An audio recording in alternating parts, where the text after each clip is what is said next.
Nadie puede elegir qué ser en este mundo. Esta fue la frase con la que Deltarune nos recibió previo a iniciar a jugar como Chris. Esta frase, si la ponemos bajo análisis, podemos llegar a la conclusión que, en cierta forma, nada importa. Pero, ¿y si ese no fuera el caso? ¿Y si tuviéramos diferentes perspectivas sobre esta frase y lo que conlleva? En una primera instancia no tenemos libertad, pero si nos ponemos a pensar, ¿qué es la libertad? O mejor dicho, ¿qué es la libertad según los jefes secretos?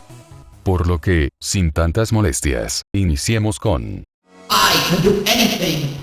si nada importa, entonces puedo hacer lo que sea. Esa es la premisa con la que se nos introduce a Hevil. En primera instancia Hevil se nos es presentado casi al final del primer capítulo, más específico en la cárcel, en un lugar apartado del resto, lejos de todo rastro social. Haciendo un contraste interesante, debido a este se encuentra debajo del castillo, un lugar lleno de Darkners, mientras que este se encuentra en el sótano, un lugar donde solo él se encuentra, y donde este último permanece sin casi ninguna visita. Pero volviendo a lo importante, dentro de los diálogos que este nos puede decir, se nos da a entender que este cree que los demás están encerrados en una jaula, y que este es el único libre. Lo cual, poniéndonos a pensar, podríamos relacionar esto perfectamente con el concepto de libertad, según el filósofo Sartre. Este proponía que, tratándolo de simplificarlo, al vivir en un mundo carente de sentido, nosotros nos vemos obligados a crear nuestras propias decisiones. Da igual de qué hagas, si decides no hacer nada, si hacer algo, si haber hecho algo que no hiciste antes, nosotros estamos condenados a ser libres. Sin embargo, tomando la frase tan característica de Hevil de I can do anything. podemos entender, aun si nada importa, significa que, entonces, nosotros somos libres de hacer todo. Da igual si actúes o no, el que nada importe provoca una contradicción. A la hora de que Hevil diga que los demás están encerrados en una jaula mientras que él es libre, puede significar que, por lo tanto, este acepta el que estemos determinados sí o sí a elegir y, a diferencia de los demás, quienes tienen que lidiar con lo que suceda con sus acciones y sus consecuencias, este es libre de no poder ser afectado por sus acciones y consecuencias. Aunque también podemos relacionar esta frase perfectamente con un principio del nihilismo. La ausencia de propósito real, como se puede ver reflejado en Hevil, ya que, al este poder hacer cualquier cosa, se puede fácilmente dar un paralelismo a que, para este, no existe ningún tipo de regla. Es libre de hacer lo que quiera, sin consecuencia alguna, demostrando que no hay ningún límite moral y o estructural, lo cual, relacionado con uno de sus temas principales, el caos y el cómo no hay más propósito en la vida que hacer del caos, como una especie de razón de vivir. Lo cual, si lo relacionamos con la particular locura que maneja Hevil dentro de su combate como a su vez en sus diálogos, podemos ver que, desde el punto del nihilismo, su locura está justificada, no solo por haber conocido al caballero, sino también, que, por consecuencia, al descubrir la verdad, como es el caso, que la vida es un sinsentido. Lo cual nos vuelve al inicio de todo, y a una conclusión. Para este, el que nada importa equivale a una libertad absoluta, en donde, como al no haber un significado de la vida, ni reglas a las cuales cumplir, todo está permitido, él está encerrado en una jaula de libertad, viendo cómo los demás intentan regirse por reglas absurdas, y o intentando encontrar un significado a algo que no lo tiene. Sin embargo, al nosotros abrir su jaula, creamos un nexo entre su libertad absoluta con el aparente sinsentido de la vida, trayéndolo nuevamente a un lugar donde las consecuencias sí le afectan, culminando en su combate en donde, tras cansarse, este se convertirá, dependiendo de lo que hayamos escogido en su combate, en un arma o herramienta para nosotros. Aún así, aunque Hevil maneja un trasfondo de libertad en donde, al nada importar, es libre de hacer lo que quiera, hay un personaje que aborda esta nula importancia en nuestras acciones de otra forma, por lo que, damos pie a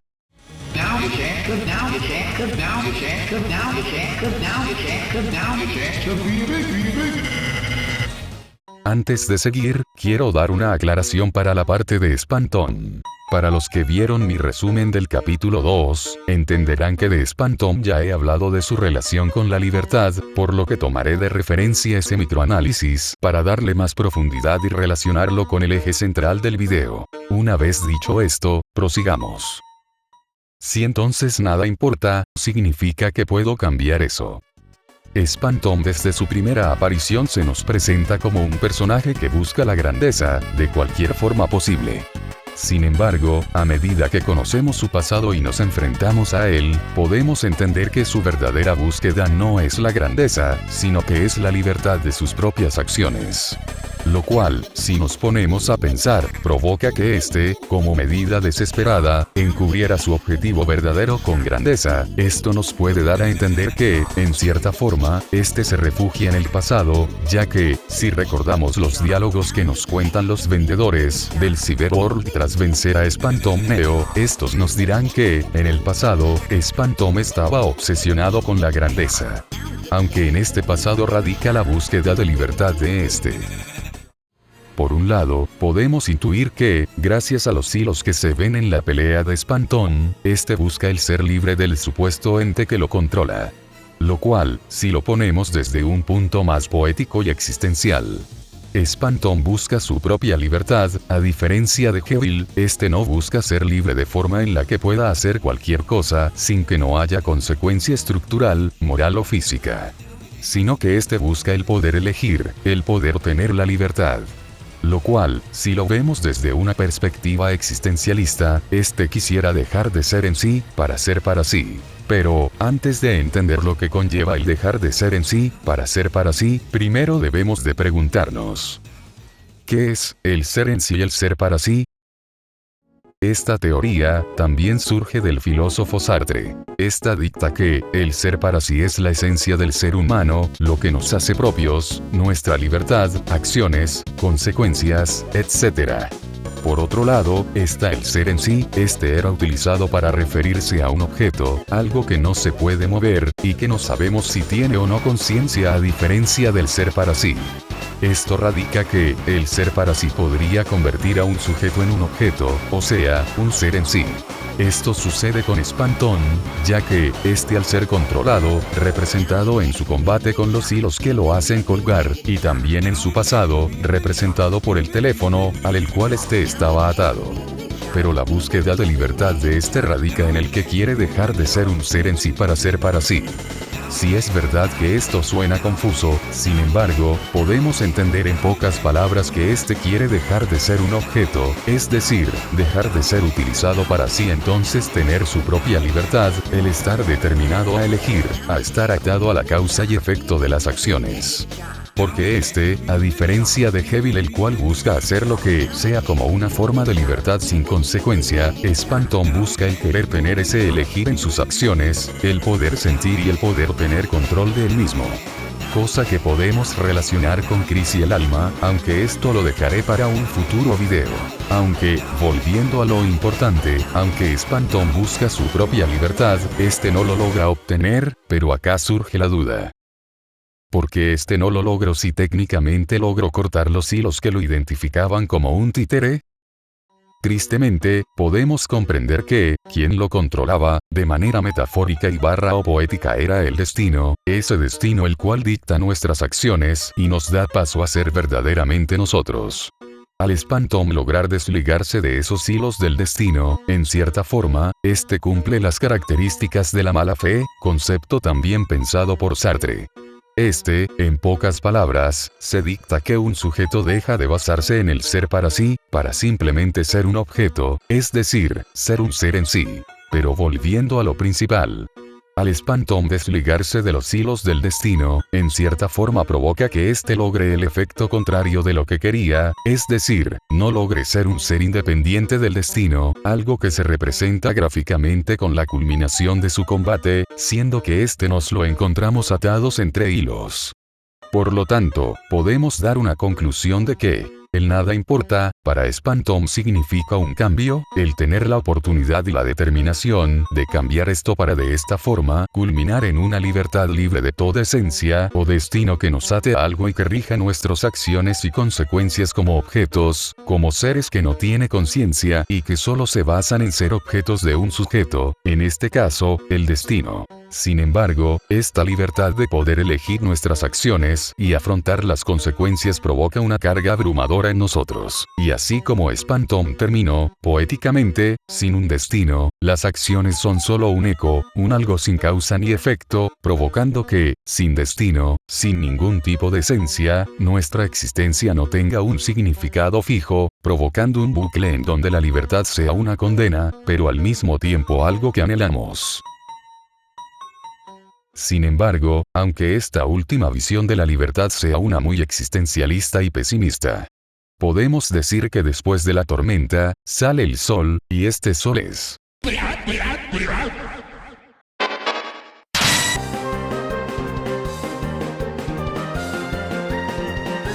Si nada importa, haz que importe. Gerson se nos presenta como un viejo el cual, en un inicio sirve como un alivio cómico, pero a su vez, una figura la cual sorprende bastante, no solo por el cómo nos ayuda en combate, sino que llegando a un punto de lograr entender y ver cosas que nosotros como jugadores no vemos. Aunque lo que radica el apartado de la libertad según este, es su forma de actuar ante diversas situaciones. Dentro de los combates donde nos puede ayudar, este actúa con humor y acepta esto sin ningún tipo de reacción que no sea una calmada, algo que, si lo vemos desde una perspectiva absurdista, este sigue uno de los pensamientos de Albert Camus a la hora de aceptar el absurdo. Pero, en primer lugar, ¿qué es el absurdo? Albert Camus proponía que, la idea del absurdo es el resultado de la búsqueda de sentido a la vida, chocando con el sinsentido de la vida. Lo cual, nos da ciertos tintes de anteriores conceptos filosóficos del existencialismo y nihilismo ya hablados antes en el video. Sin embargo, de este resultado de donde nace el absurdo, genera una lucha en donde el humano intenta aceptar el sinsentido de la vida, algo que, en los otros conceptos, no se hacía explícitamente.